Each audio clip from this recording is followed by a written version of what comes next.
try something else. Nailed. Got it! Pay attention, kids. You might learn something. There we go. Ha ha! Sorry, I can't. Iron Gauntlet, we don't care. Mead.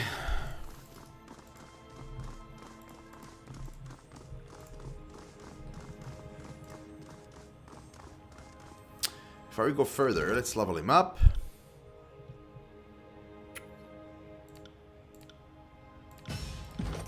Okay, and I want you to have this so we can get this, right? No, this so we can get this. Next level, we're gonna get Voices of Ages.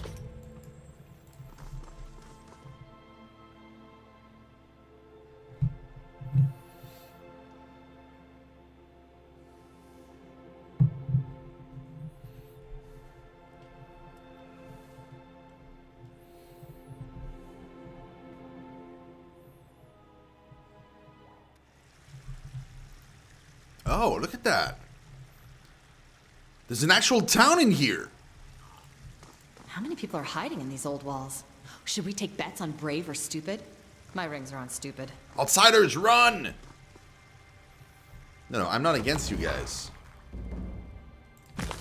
Bro, this is gonna be fun to explore. Man, am I happy we found this place. Oh, it's gonna be a blast. Freightbinder, how did you... welcome. Freightbinder, good day to you. The youngest man greets you with a smile as distant shouts reverberate throughout the area, steadily growing in volume. As you might have observed, your presence come with a bit of a surprise. As a bit of a surprise. It's an unexpected pleasure, to receive an esteemed servant of the court. He bows stiffly, revealing a row of multi-shaped quills along his back. Sage Lentry, what are you doing here? I could ask the very same of you. Taking shelter in the old walls, that takes nerves of iron, or wits of stone. There's running water. If you don't mind a Bane attack now and again, this isn't the dumbest place to hide. Well, this is unexpected. Though I'm glad to see you alive, my young friend. I'm not here to reminisce. I'm with the Fatebinder now, so I'll need to insist that you start explaining whatever it is you're doing here. I'm Scribe Mel of the Venom Citadel, formerly of, I suppose I should say. You aren't here to, Kairos doesn't have another edict in store for us, does he? He taps a long quill against his thigh, his feather plume fluttering nervously in return. I figured if that was the case, I'd be waist deep in lava as we speak. The sage concludes with a half-hearted chuckle that tapers into terrified silence. What is this place? I struggle with the definition myself. Truthfully, we call this place the Bastard's Wound, or just a wound for short. It's a refuge of sort, a haven for folks displaced by war and poor decision-making. Everyone that's here discovered this place by chance, but remains by choice. The decor is unorthodox to be sure, but it does come with the benefits of extreme seclusion. Not that we objected to the court's presence or that of the Archons, we simply thought it best to unburden you all of the weight of governance. I know you have better things to do than check up on us. We're fine, really, everything's fine. You look past the scribe, taking note of the details in this cavernous area. Giant stone walls flank the space and ascend to an open sky, seemingly shorn apart from one another. Thunderous waterfall cascade down, nearly ringing the stones tiled island that comprise the settlement. Though covered by damp moss and man-made tents, the stone architecture here is unmistakably of the old walls. What's all that commotion? Visitors always cause for alarm. Moreover, you aren't just any outsider, you're a Fatebinder. To many, it's as if two nuns just strolled into our homes. Your dispensation of justice could have profound ramifications for a little-known and technically hidden settlements such as ours. Some of the refugees here don't know your intentions. No doubt they have little to fear, right? 3. Why are you all here? Entry into the old wall is forbidden. Of course. I can see why things might appear that way. He stammers, running his hands clumsily over the scrolls along his bandolier. He snatches one from its loop and taps at it nervously. If you look at this drawing of the area, we are by way of several fathoms below the old walls you see rising up. So who's to say if we're in the walls or really just on the ground? I mean, other than the Fatebinder, of course. I merely mean to suggest that there's some potential ambiguity as to whether we're really done anything wrong.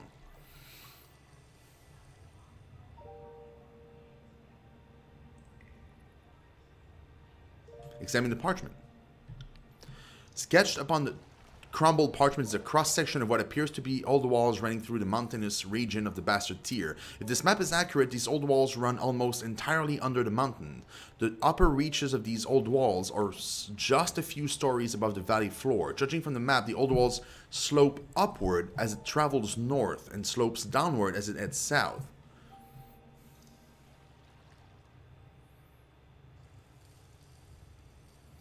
I'm not here to condemn the settlement, yet. Thank you, Fatebinder. I heard that you gave warning to the sages at the Venom Citadel before the edict came. I'm glad to see that your mercy extends to us as well. Things here are complicated. I will merely say that this is an unusual place and its legal standing somewhat unclear. We would never knowingly violate Kairos' law, is what I mean. We appreciate your generosity, Fatebinder. I hope that you will come to appreciate the wound in time. No doubt you have many questions of us. I shall do my best to acquaint you with this outpost.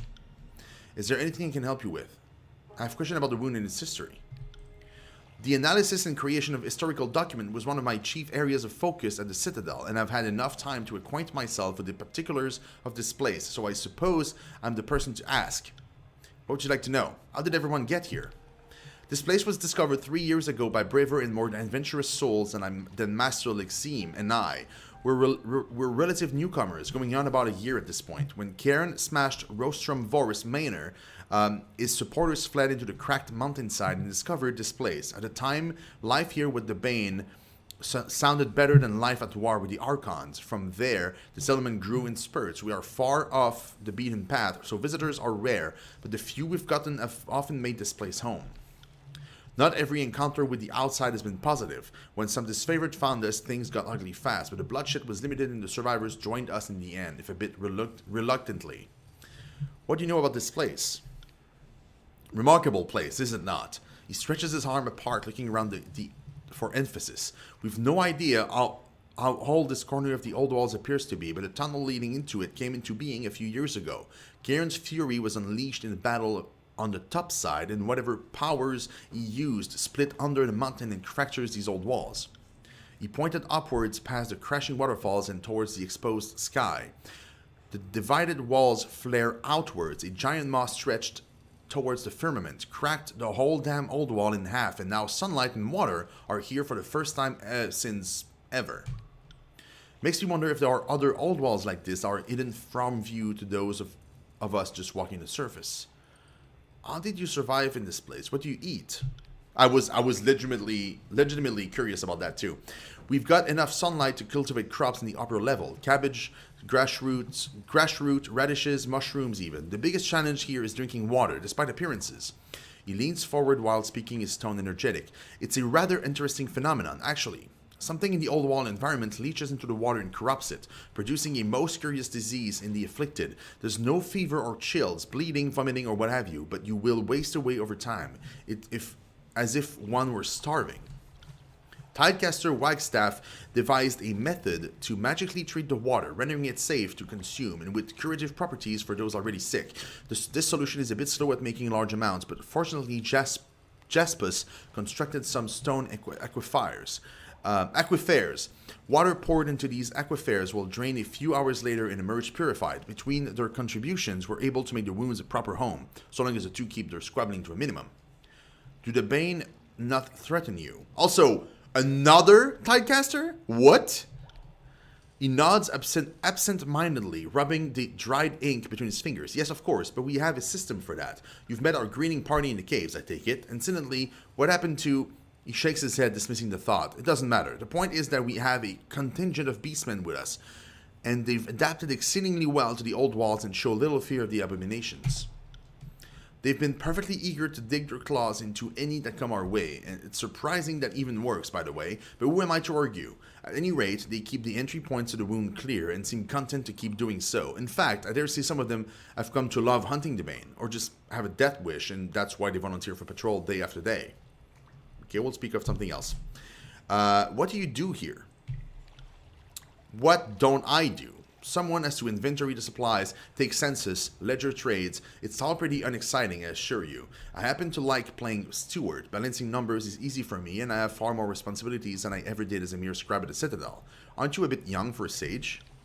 If I were a tenured sage, that may be, well, true, but I'm just an apprentice. Many in the guild scribe for decades before attaining rank. As the school is no more, I suppose I'll never officially be counted among the sages, but I'm making my contributions to knowledge in my own way.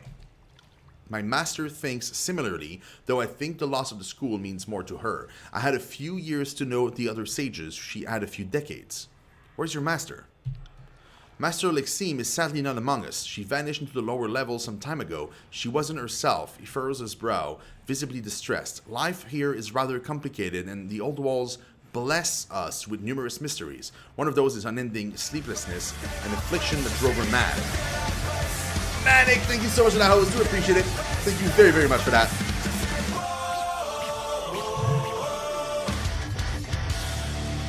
One of those is unending sleeplessness and affliction that drove her mad.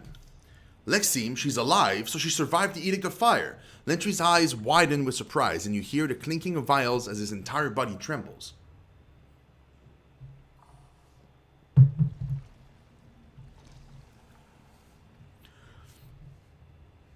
Friend of yours? Sage Lexime and I go way back. She joined the school a year before I did, so we more or less ran the paces together. If she's alive, why didn't she try to find me? Did you try to contact all the other sages you thought were alive?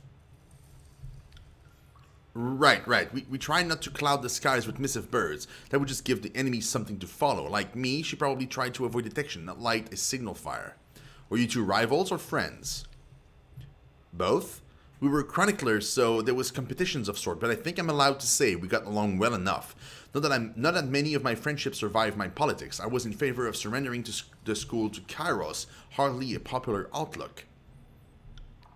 Last I know, she went into the depths of the old walls. To me, that's a death sentence, especially if she's no longer able to work her magic. I'm so sorry. I wish you had stumbled upon us sooner. Maybe you could have reconnected with her. Her mind was dwindling, and I know she was fixated on making sure everything she carried out of the Venom Citadel was hidden in its safe. She and I hid one such cache over by the farm. The others are, I presume, deeper in the old walls. Lexime knew an old sage trick that conceals the stashes, making them fade from view unless another chronicler stands near. When her magic begins fading, she made a rush to conceal things, but aside from the one stash in the farm, only she knows where the rest lay. Who's in charge here?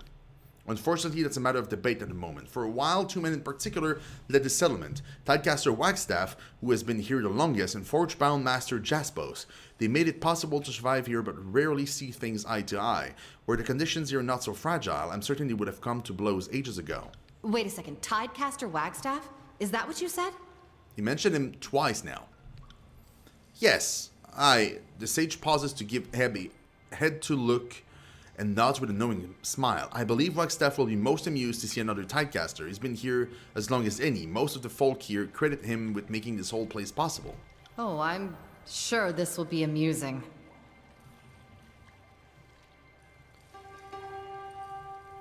There's another Tidecaster alive, yet you seem largely disinterested. Of course, because all us Tidecasters sleep together in a big clamshell made of solid moonlight. Look, I'm glad Wagstaff is alive and well. I'm just curious why this fucking coward didn't join us in our battle against Kairos. I'm curious to hear what he's been doing that made it impossible for him to join the rest of us in battle. I'm just angry that I can't play my last Tidecaster ever argument as to why I'm amazing and you should value my life over the lives of your inferior followers. It's fine. I'll adapt. She's so cool! There was also a beast woman, Reef Talon, really quite a remarkable creature.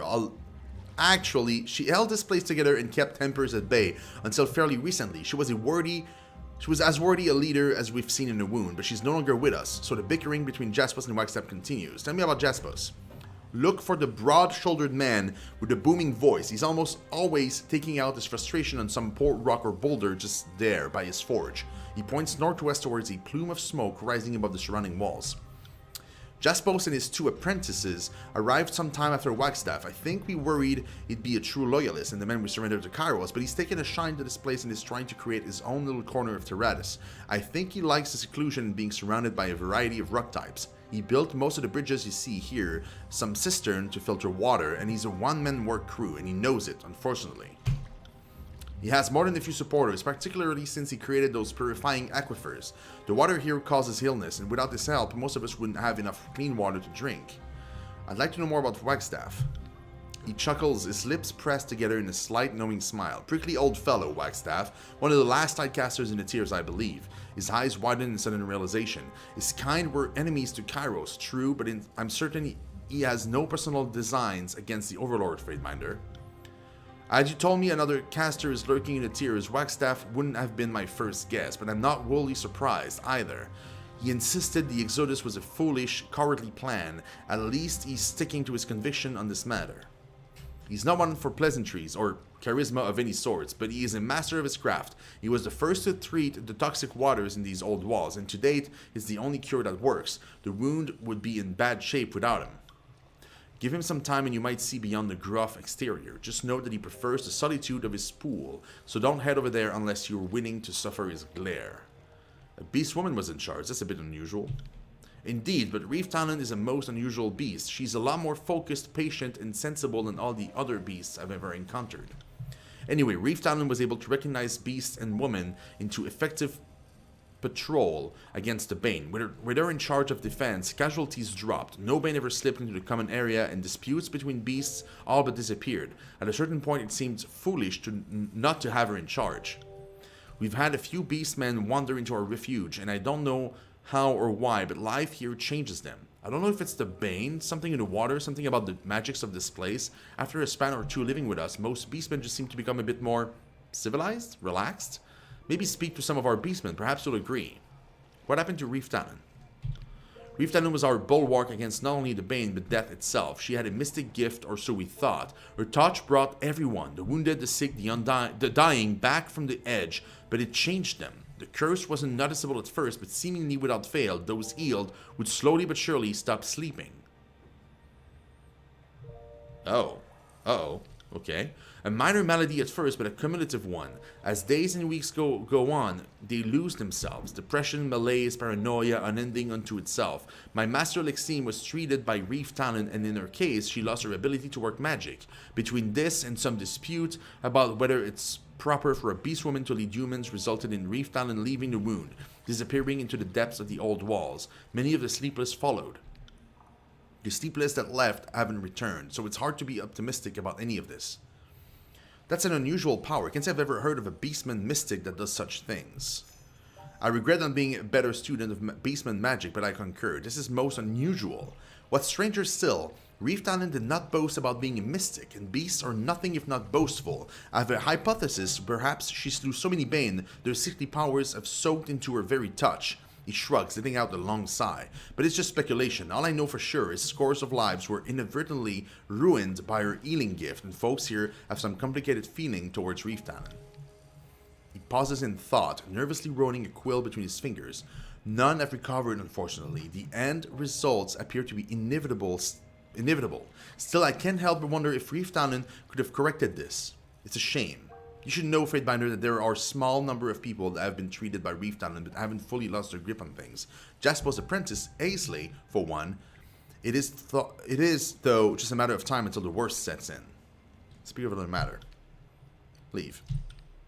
Very well, Fatebinder. If you haven't done so yet, please speak with Jaspos or Wagstaff. The wound doesn't speak with a single voice, but these two come the closest to such a thing. As you turn to leave, you see Lentry lost in thought, rubbing his cerulean ink between his fingers and thumb. So, tell me more about this Lexine person. She's an old friend of mine, and by now you've already detected the understatement in my voice, so ask your question. An old love interest, I presume?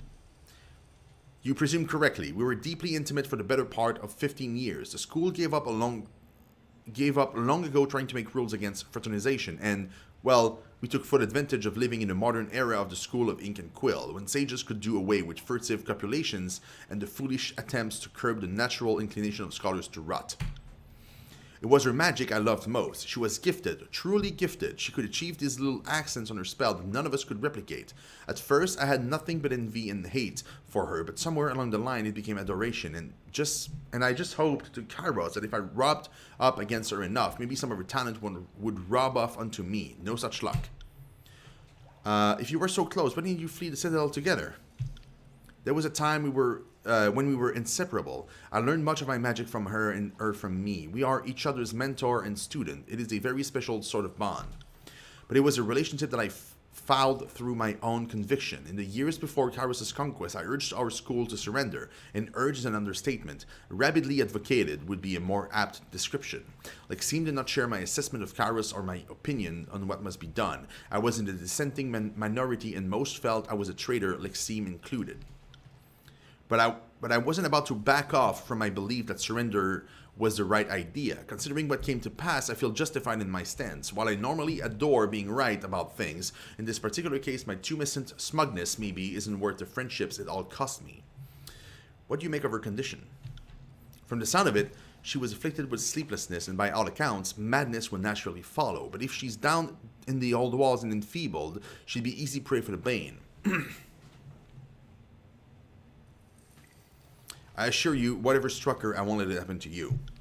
I doubt you can make that promise, but thanks all the same. If such a state afflicted me, after I tire of writing without pause for days on end, I'd ask you to put me out of my misery.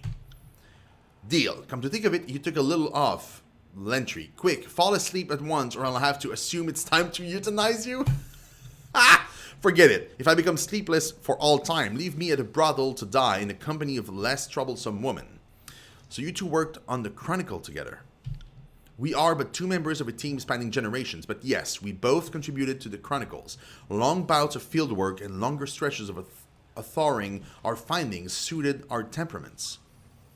My colleague insisted original research was the way to make a name for myself, but the accounting of everything is a cause greater than us all. Lexime saw the Chronicle as half record of things that were and half records of how things ought to be. To her, each moment we record offers universal insights into how people will act in the future. I take the more modest stance that you can't stand in the same river twice and the same general can't fight the same war twice, so history is of limited predictive power. Forgive me, you didn't ask for the nuances of our philosophical debates. What do you make of these chronicle fragments she tasks us to find? My heart sings every time I can safeguard the text against destruction. Still, there is something bothering me about these writings. Let's look around a bit more, shall we? Ask me again when I have a few pieces to compare. I don't even know what he's talking about. We haven't talked to anybody. She didn't ask us to do anything yet. Merchant Pelagia. A Fatebinder, gracious. Did you come for I want to speak to Master Jaspos. He's northeast of here. Oh, so wait, they won't even talk to us? Whoa. Well, okay, man. I'll take those stuff and I'll sell them. Sorry, I can't.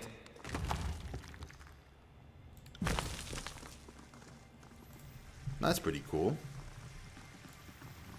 It looks like a teleporter, eventually.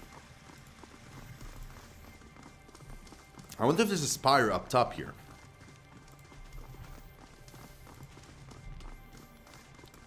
I think that'd be great.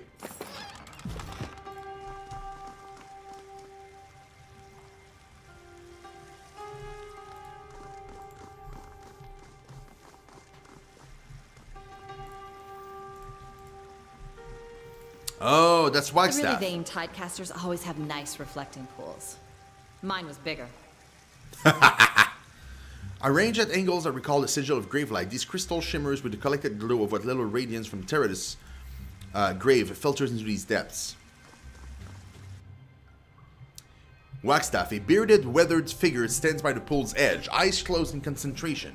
His face, uncharitably weathered from years of sun and wind, is a collection of deep, intertwining creases weathered by a bristly-looking gray mane. One disapproving eye snaps open as you approach. Of all the shriveled barnacles to find, you? By Karo's swollen tit, you? What of Kemberl and Grivar? Don't tell me you're all that's left. Step back and let them talk. They fought a good fight but fell to Cairn at the well. In defeat, they were fed to the voices of Nara.